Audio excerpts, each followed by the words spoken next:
Welcome to the Emerging Minds Families Podcast. Hi, I'm Nadia Rossi, and you're listening to an Emerging Minds Families Podcast. We would like to pay respect to the traditional custodians of the land on which this podcast is recorded, the Kaurna people of the Adelaide Plains. We also pay respect to all Aboriginal and Torres Strait Islander peoples, their ancestors and elders past, present and emerging from the different First Nations across Australia. This podcast discusses bushfire dangers and survival, as well as traumatic events experienced during a fire.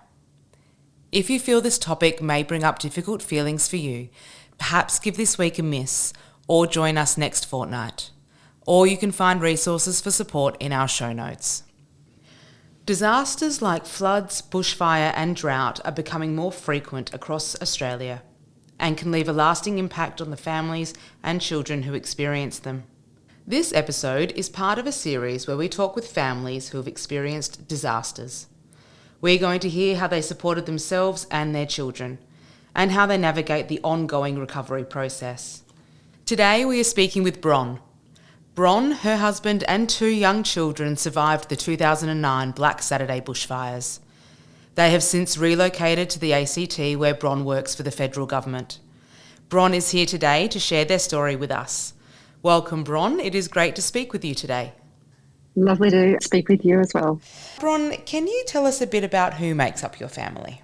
Yeah, sure. So my immediate family is my husband Shane, and then I have 2 children, or we have 2 children. So we've got Dom, who is now about to turn 18, and Lola, who's about to turn 20. And then I have 3 bonus children who are adults. So Max and Vicky, who are in their 30s, and then there's Pierre as well, who's nearly 30. Wow, what an amazing group of people to have around you. Yeah, absolutely. I mentioned in our introduction that your family survived the 2009 Black Saturday bushfires. How old were your children when this happened? Sure. So Dom and Lola were with us. Max, Vicky and P were adulting elsewhere. But Dom was 2.5 years old and Lola was 4.5 years old when the fires came through in 2009. So really little. That's right. Yep. And did you have time to prepare?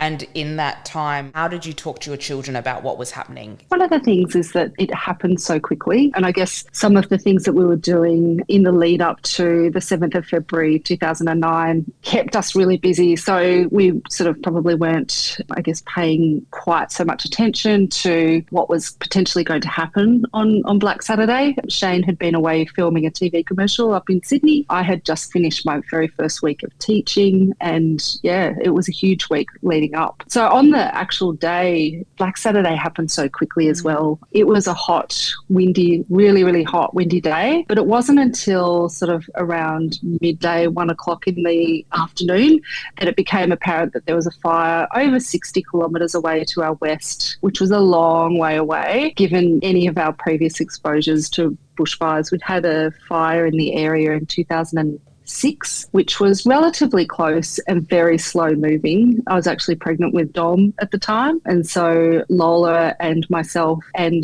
Pierre, our bonus daughter, we actually left the mountain and went and stayed with friends down in Melbourne. So I guess there was always the intention that we would never be on the mountain in a fire. But Black Saturday just happened so quickly that we had to pretty much make do with whatever resources that we had at the time. The preparations on that day were, we got the firebox out. We always had clothes that anyone would be able to fit into. And it was really a little bit funny because the children thought it was a bit strange that I was dressing them in their winter clothes, you know, long sleeve tops and their jeans. But I sort of said, we've got to get dressed because if the fire comes this way, we need to protect our bodies. And then I guess as the fire came closer to where we were, I said to the children, it's going to get really loud.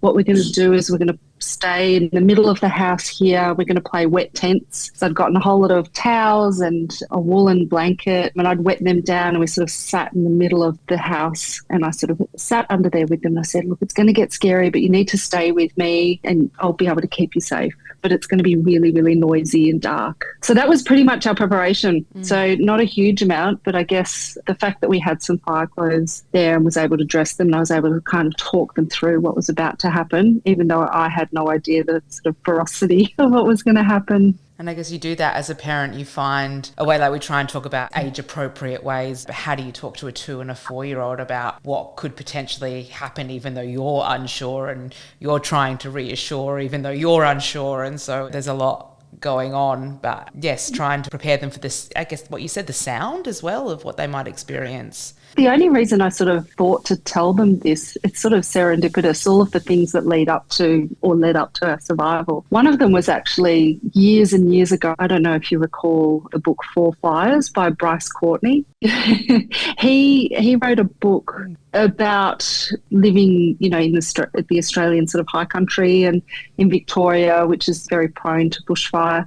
And there was a chapter in there where a young CFA volunteer came across a house that had a mother and some small children in it, and they were sitting in a valley and there were fires coming around, and he basically sort of walked into this house and came across this mother who was like quite, I guess, panicked, not sure what to do. And he said, okay, what you've got to do is put as many sort of blankets and stuff at the bottom of the doors and dress the children. And I think the thing that really helped me convey what it was going to be like to the children is the way he wrote about the sensory experience in fiction allowed me to sort of predict for the children what it might sound like. And I can't remember whether in that chapter he told the mum to sing nursery rhymes or not, but I know that I sang nursery rhymes to the children when we were under the blanket, when the fire front hit the house. And I did that to try and, I guess, give them something that was familiar and comforting, but also that singing of nursery rhymes helped keep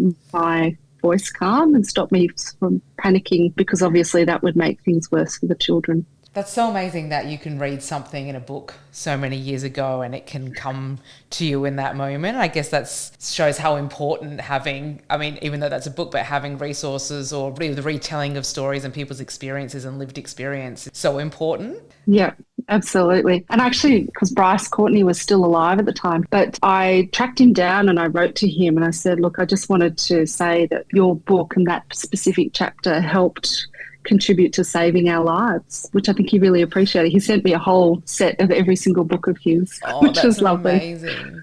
Just going back to the singing of the nursery rhymes and I guess how that's regulating yourself and then helping them to regulate. How else did you communicate? There wasn't really a huge amount that I could do to communicate with them because it was so loud and because it was so dark, apart from, I guess, maintaining as much physical contact with them as possible. So not leaving them alone, or if I had to leave them, made sure that they were together and they understood to stay in the one's place. And I would be sort of away for a few seconds to help Shane with something inside the house. I guess providing that physical contact was really the only thing that I could do, because you couldn't see and you couldn't hear. You could only feel and smell and hear what was happening around you as well. As a result, Bron, of the bushfires, your family lost your home and you found yourselves experiencing homelessness, displacement. Can you talk about this time and what that was like for your family? I might start that with one of the things that I've always been really grateful for is when we sort of finally gotten out of the house that ultimately burned and we were between the 2 water tanks, the children and a blanket. There was at one point where Shane stood the children up between the tanks and the house was completely razed and it was still burning, but you couldn't even see a frame, like it had all collapsed. And Shane said, say goodbye to our home, children. So I'm grateful for that because they would always understand what happened to their home. Like it wasn't like they left and came back and found a sort of raised mess. So yeah, it's funny. I'm kind of grateful for that they were able to sort of witness that and say goodbye to it, in their little voices. Have a little closure moment in a sense. And I remember my daughter, I think at this point the sun was starting to go down, so we must have been there for quite some time. But Lola was like, where are we going to have dinner? Where are we going to have dinner tonight? We're going to go down to the pub.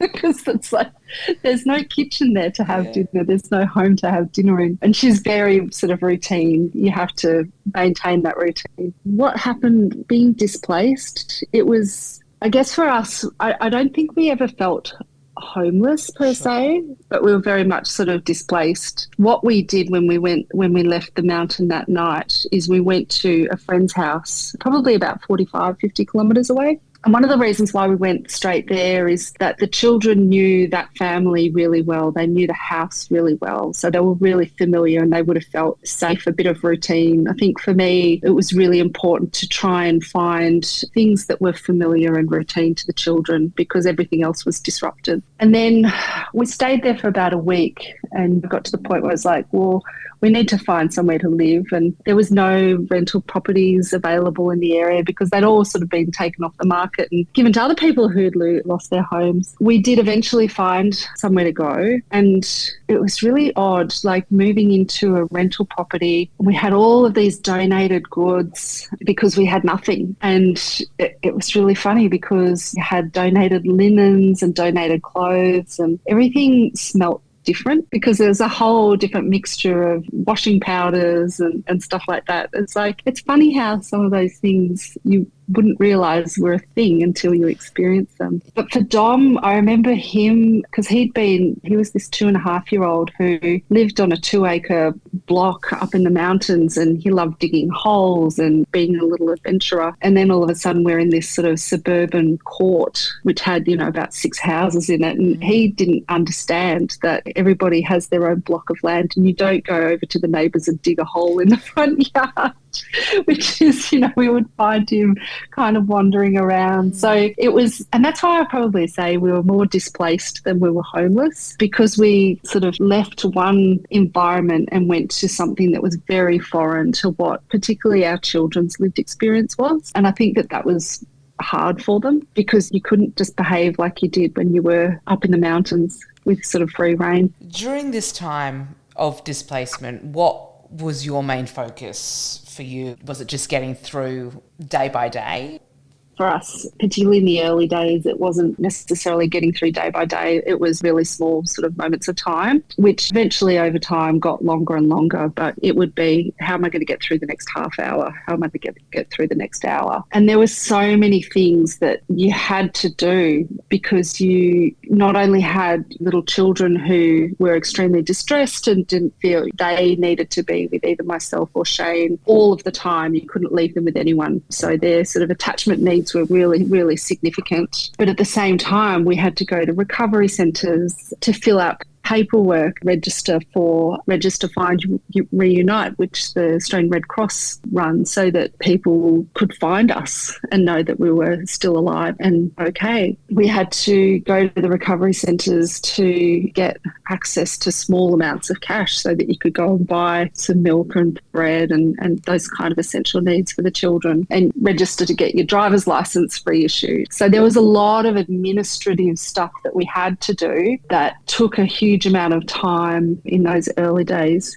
and there wasn't any other option. And at the time, I think Shane also had to fulfill a contract that he had. So he actually went away after about, 2 weeks after the fires. He had to go away to finish off a month-long contract. So I was left with the kids and trying to set up a house. And so we would turn up to recovery centres, the three of us in tow, and yeah, that was a really interesting time. The children would get taken away by a volunteer and come and have a look for some clothes and stuff like that. And yeah, the children would sort of come back with bags and bags of stuff. And then I would go back to the house in Greensboro with the kids, and people would have dropped off donated goods at the door. And so it just became this kind of tsunami of trying to manage all of this sort of donated materials and do administration while still having to look after your 2 children. It was really tough, and all I wanted to do was cook a meal for them. And I didn't have the tools and the implements to do that. What are the supports like in that time? Because you're not in your home, you're not in your usual environment and the children's usual environment. What would you want people to know when experiencing that? I think some of the important things to know is that these children have seen and experienced things that many other children will never, ever in their entire lifetime experience. And these children are going to need to be able to stay close to their parents or their trusted caregivers as much as possible in those early days. So I guess don't take children away from their parents if you're going into a recovery centre, or if the child is showing signs of distress, whether it be out in the shopping centre or dropping them off to kindergarten or primary school or daycare, and they're not looking like they're coping. Then I think don't force the issue. Like, just maintain that sort of safe space with the person that they, I guess, trust and know will be the safest person for them at that time. That's really vital information and so simple as well. I think people may think they're helping in some ways, but really it's that connectedness that children really want. And I think one of the things that I've always sort of pondered about what could have been more helpful for me at the time would have been, instead of someone else sort of trying to look after the children while I got the administrative sort of paperwork done, have someone support you to do the paperwork side of things, and then provide avenues to maintain or reconnect with your children or my children. One of the things that I really sort of struggled with after the fires, because of the intensity of the experience that our family had, was that connection and attachment to my children. And so having sort of supportive ways to help me feel safe enough to reconnect in those early days would have helped me, but it would have also really helped Dom and Lola. And it was tough because it's like I have to do all of this paperwork and lodging for grant applications and collecting things to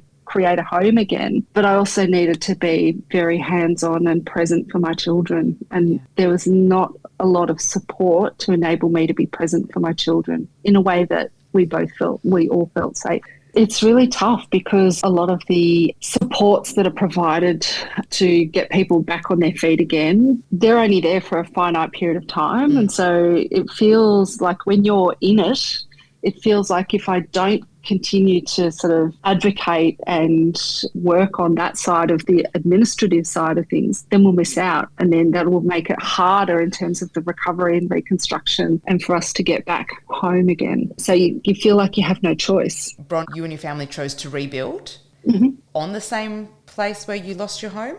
We did, yes. What was that experience like? It was mayhem. So it probably took us about 3 or 4 months before Shane and I decided that we wanted to give it a crack at going home and rebuilding. Going backwards in time a little bit from when we decided to go back and rebuild, we had a friend give us a caravan that had an annex on it. And so that went up onto the block, pretty much where our sort of shed, Shane's studio, used to be. And we set that up, but we didn't stay in it until the children gave us permission to stay there. Shane and I really felt that it was important for them to kind of lead on that. They would give us signs that they were comfortable and felt safe enough to stay when they were ready to. So the caravan was set up there for quite some time before we moved back onto the property. I think there was just one evening where it was like we were starting to pack up to drive back off the mountain, and the children kind of, I don't think they said anything. They just looked like they were ready to stay the night. I think Lola might have asked if they could stay the night. And so we did, and we never ever went back. Stayed another night in the rental property. It was like that was the beginning of our way back home, which was really nice. And I'm really glad that we let the children lead on that decision. We made a decision to rebuild. How on earth are we going to do this? Yeah. And we didn't have a huge amount of money. We weren't insured to build what we built. We were insured for a little wooden cottage up in the mountains. So we were extremely underinsured. And so that's why we had to, I guess, do it tough in the caravan and do a lot of the, I guess, owner building ourselves. And we built something beautiful, but it was a tough couple of years because there was 4 of us living in a caravan. Really, it's kind of like a pressure cooker because I guess all of us had traumatic injury from our experience. And so I know for Shane and myself, our threshold for tolerating noise was really, really low. And how noisy are 2 and 4-year-old children in a caravan? Yeah. But we had some incredible sort of experiences while we were living like that. We had lots of parties and there was always someone visiting. And I think part of that was, I guess, our experience as a family of 4, because the intensity of our experience in the fire in the house, it was almost like our family dynamic had also been sort of disrupted and received a traumatic injury because it never really felt safe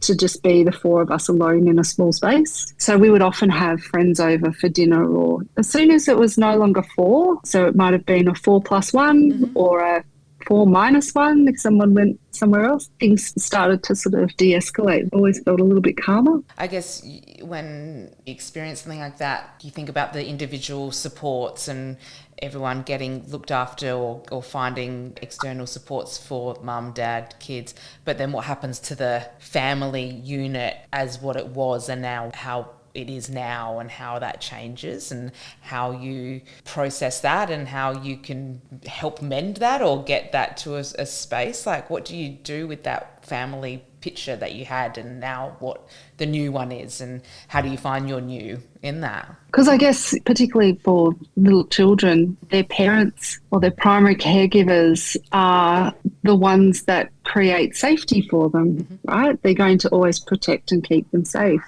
And I guess our experience was that we couldn't do that. I mean, yes, we survived, and that's a wonderful thing, but they had an experience where they know very clearly that the world is not safe. And so how much do they trust that? How much do little children sort of intuitively now trust that mum or dad or both will be able to keep them safe as well? I had an experience probably about a month after the fires. So Dom had terrible eczema, and we would have to go and get allergy tests done quite frequently. And we went down to the dermatologist, and Dom wouldn't let me because they have to do it down his sort of bare back. Sure. And Dom wouldn't let me hold him tight to keep him still, because in the fires I was laying on top of him and putting a lot of my body weight. So he couldn't tolerate mum holding him sort of close and tight for a long time afterwards. Just that sensory experience and being close to me. So Shane had to hold him. Yeah.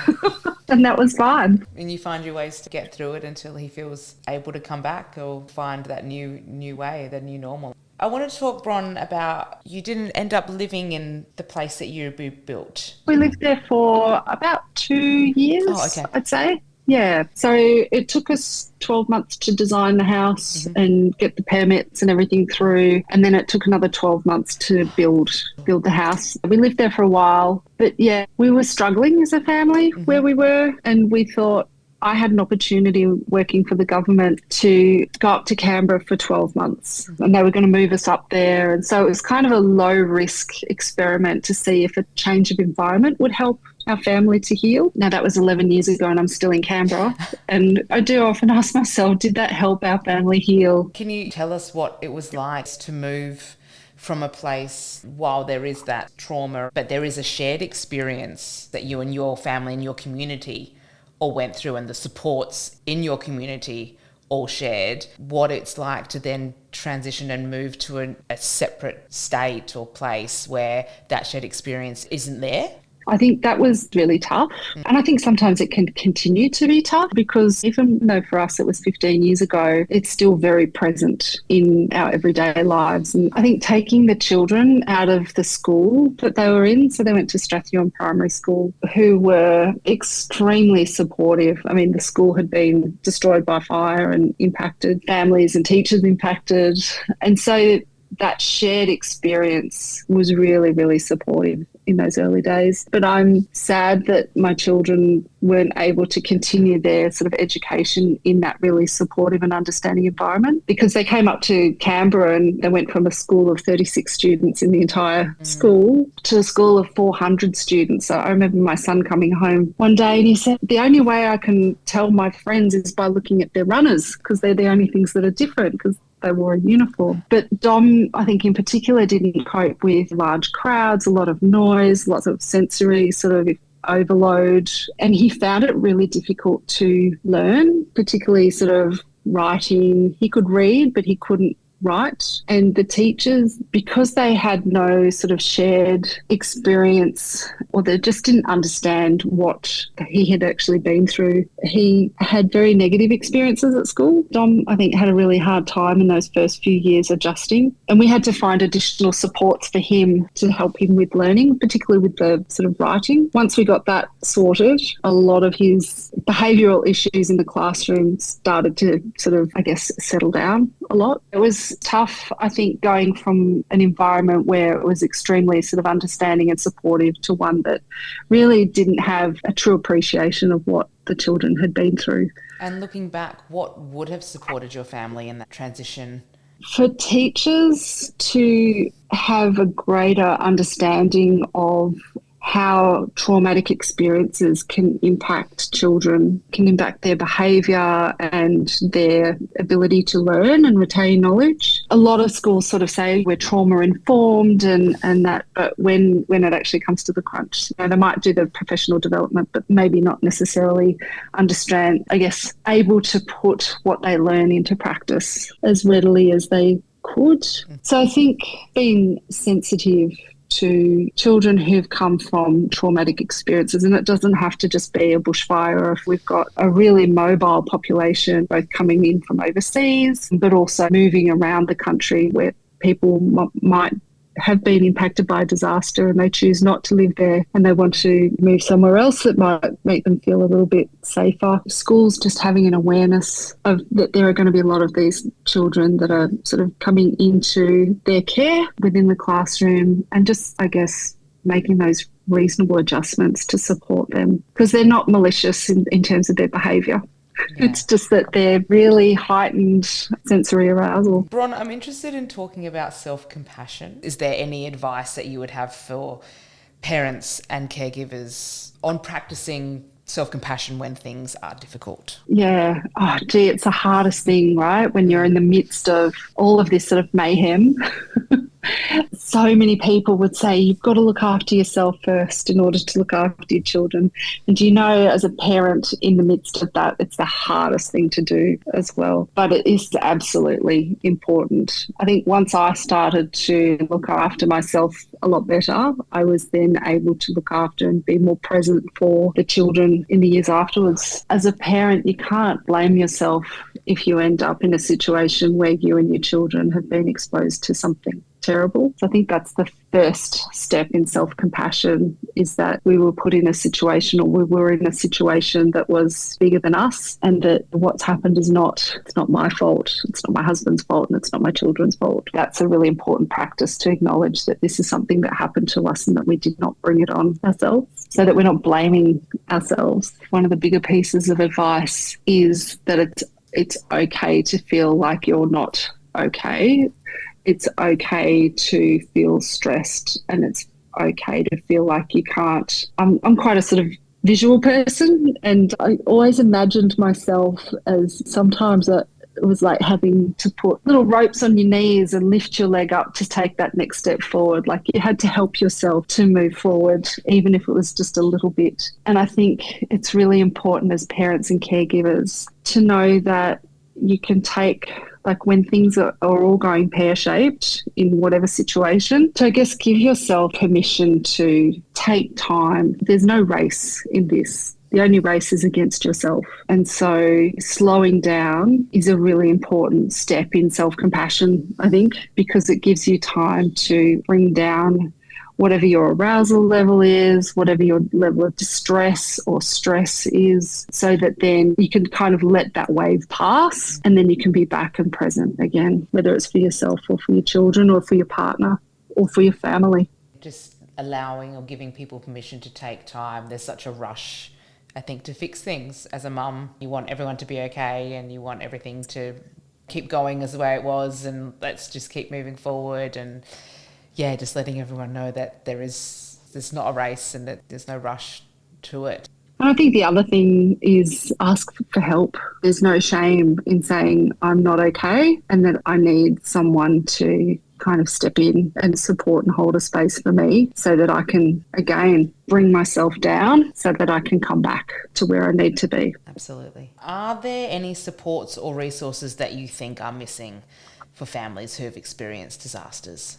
What seems to be missing from my experience, and I've looked, is that sort of therapeutic support and intervention for families who have been through trauma. And I sort of describe it as each individual within the family. So for us, in our immediate family, the four of us, each one of us had our own sort of traumatic experience and injury, but then the family collective, if you think about that as a fifth person, that has also experienced an injury, and where is the help to heal the family itself? So I guess that's one of the things that is really key, and I think we touched on it before, the support for the parents or the primary caregivers to sort of take away some of the administrative burden of recovery and the things that you need to do, you must do in order to kind of get access to sort of other grants and supports and stuff like that so that you can rebuild. Having someone support that process so that, I guess, the parent, whether it be mother, grandparent, primary carer, father, can actually spend the time with their children and be present for them so that the children's needs are met. And then providing support to that parent who might have had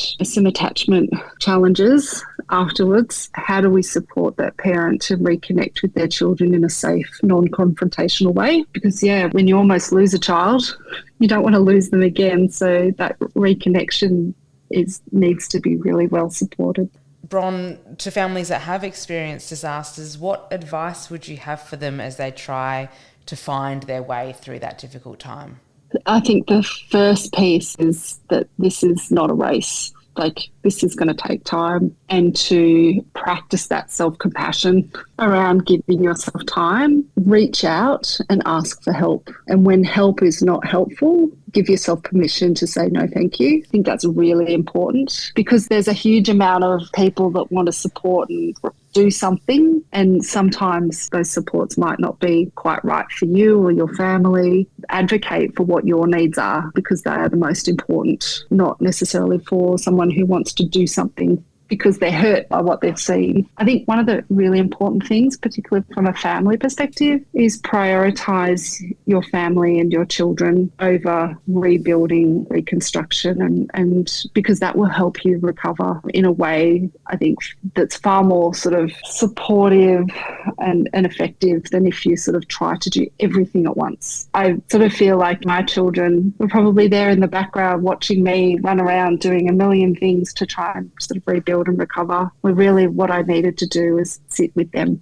and be with them and let all of the other stuff go until the time is up. It's tough though because when you're displaced, you need to rebuild a home. Speaking of your children, we always try and have a moment for children's voice and give time and space for a children's voice in these discussions because we are talking about the family. So in your discussions with your children, were they able to feed back what they would need or what kids need to feel comfort, safety, listened to in those times?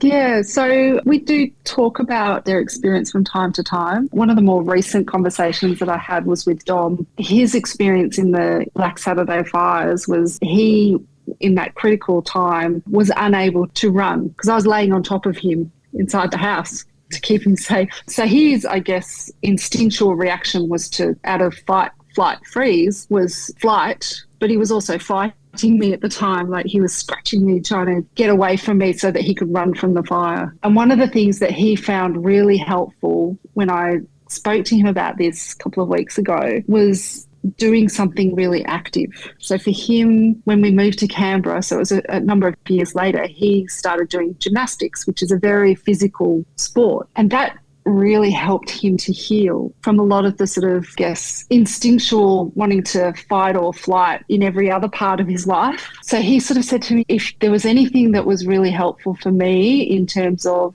my recovery, it was doing something extremely physical, because when it was really important to him in the sort of traumatic event, he was prevented from doing that. So he was almost able to kind of physically work off or integrate his traumatic experience by doing gymnastics. For Lola, it's different. She doesn't necessarily acknowledge the fires as being an event that has impacted her. So it's a lot harder to talk to her about that because, we obviously see and have known her whole life. So we've seen that it has had an impact, but she doesn't necessarily, I think she just doesn't feel ready to talk about it. I find that always so fascinating that you can have two children experience or grow up in a home or have the same lived experience, but how they become who they are and how they process things can be so different.